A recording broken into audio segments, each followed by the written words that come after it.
UP उपचुनाव के लिए कल शाम चुनाव प्रचार खत्म हो गया। आज मैनपुरी, रामपुर, खतौली में होने वाले उपचुनाव के लिए पोलिंग पार्टियां रवाना की जाएंगी।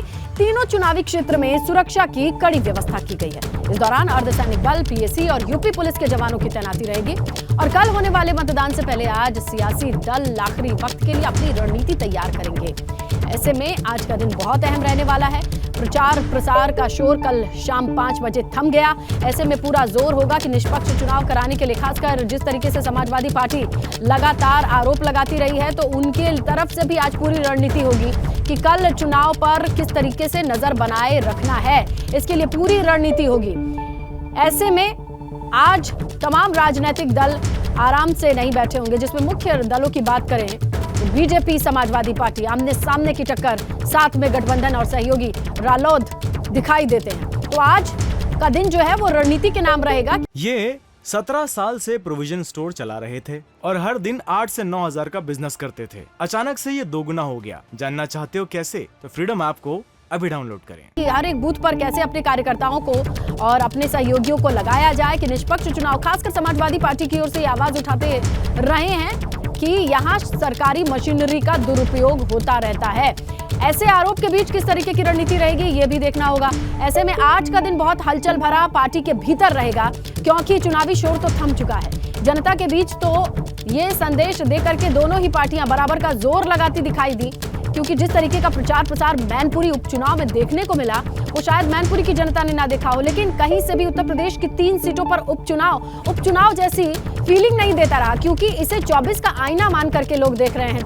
तमाम सियासी दिग्गज जमीन पर उतरे, नुक्कड़ सभाएं करते दिखाई दिए। सोचिए, डोर टू डोर कैंपेन करते कैबिनेट मंत्री से लगाए 40 स्टार प्रचारकों की लिस्ट बीजेपी की तरफ से आती है। वहीं अखिलेश यादव पूरे यादव परिवार के साथ डेरा डाले हुए अपने घर में ही किस तरीके से ताना बाना बुन करके रणनीति के साथ उतरे हैं, वो भी आपने देखा। और अब जनता जनार्दन के पाले में गेंद जब पहुंच चुकी है कि कल वो अपने मताधिकार का इस्तेमाल करके कहीं साख की लड़ाई, तो कहीं जाति समीकरण, तो कहीं आने वाले वक्त में विकास की लड़ाई देख करके वोट करेगी। आने वाला वक्त बताएगा।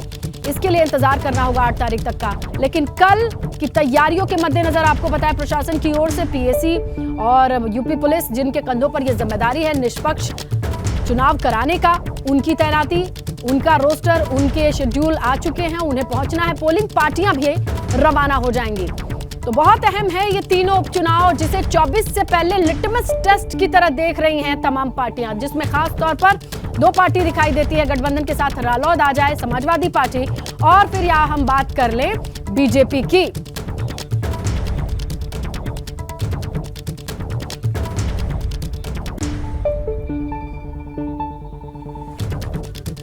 तो चलिए हम रुक करते हैं रामपुर का। हमारे सहयोगी रवि इस वक्त मौजूद हैं और जानकारी लेते हैं कि रवि, जिस तरीके से बयानों के तीखे तीखे तीर चल चुके हैं, अब गेंद जनता के पाले में है। रामपुर के सियासतदानों की बात करें तो उनकी कैसी रणनीति के बारे में पता चल रहा है कल के होने वाले उपचुनाव को लेकर?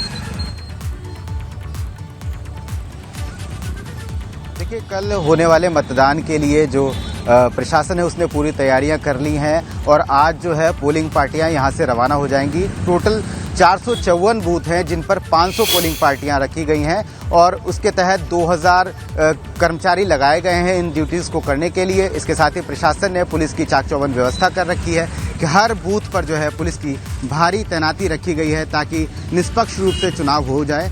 और इस तरीके से अभी जो प्रचार था कल देर शाम तक थमा है और उसके बाद में सभी पार्टियों को बस यही इंतजार है कि आने वाले इस मतदान के बाद जिस पुलिस को तैनात किया गया है, उसी पुलिस जिंदाबाद के नारे भी लगाते नजर आए आजम खान, जो पूरा जोर लगा रहे हैं और जिनका वर्चस्व माना जाता है इस सीट पर।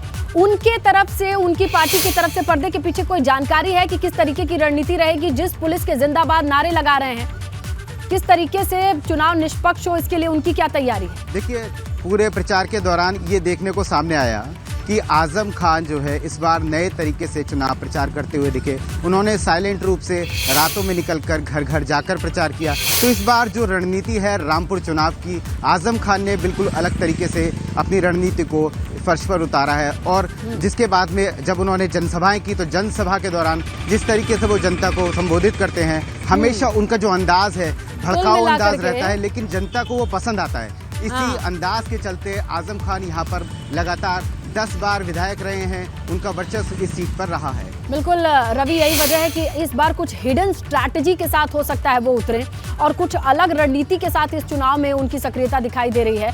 लेकिन अब चलते हैं खतौली, हमारे सहयोगी सनुज मौजूद है मौके पर, उनसे जानकारी लेते हैं। सनुज, प्रशासन की जो तैयारियां हैं वो तो बताइए, लेकिन पर्दे के पीछे से रालोद की जो तैयारी है चुनाव प्रचार के बाद अब कल मतदान को लेकर के, उसके बारे में कुछ जानकारी हो तो साझा कीजिएगा। देखिए, अब जो पूरी तरीके से बाजी है वो पूरी तरीके से बाजी अब मतदाताओं के हाथ में आ गई है। तमाम नेताओं ने पूरी ताकत झोंकी, तमाम बयानों के तीर चले, तमाम आरोप प्रत्यारोप का दौर भी चला। अब ऐसे में राष्ट्रीय लोकदल ने जिस तरीके से चुनाव आयोग में शिकायत की है कि चुनाव को प्रभावित किया जा सकता है, तमाम चीज़ें हो सकती हैं, तो इसको लेकर जो राष्ट्रीय लोकदल है उसने अपने अलग अलग ग्रुप बना दिए हैं, मोबाइल पर अलग अलग ग्रुप बना दिए हैं। यदि कहीं से कोई शिकायत होगी तो उन ग्रुप के माध्यम से मिल जाएगी और उसको लेकर जो लोकदल के जो तमाम कार्यकर्ता उन्होंने अपनी एक स्ट्रेटेजी ऐसी तैयार कर ली है कि यदि कहीं से इसी तरह की कोई बात निकलकर सामने आती है तो तुरंत अपने राष्ट्रीय नेतृत्व को इस बारे में जानकारी दे दी जाएगी।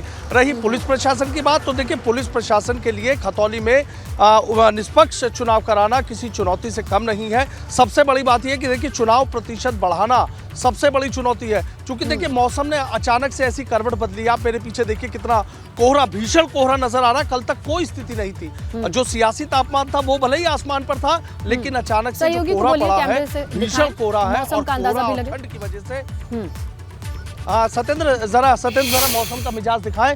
ये देखिए अचानक से क्या हुआ मौसम को कि मौसम ने करवट ली है और कितना भीषण कोहरा यहाँ पर पड़ा है। आप ये देखिए कि हमें खुद यहाँ जब दिल्ली देहरादून हाईवे से जाने में तमाम दिक्कतों का सामना करना पड़ा।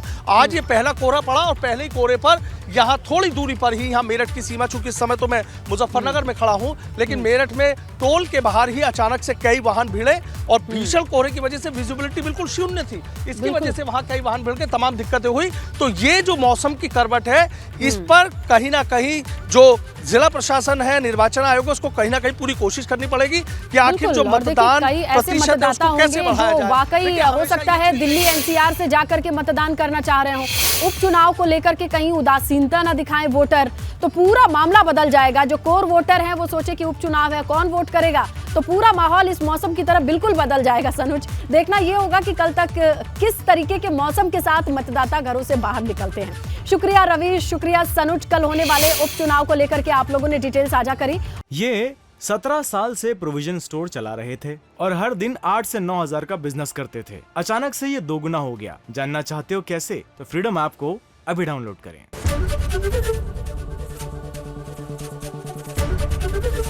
एबीपी गंगा, खबर आपकी, जुबान आपकी।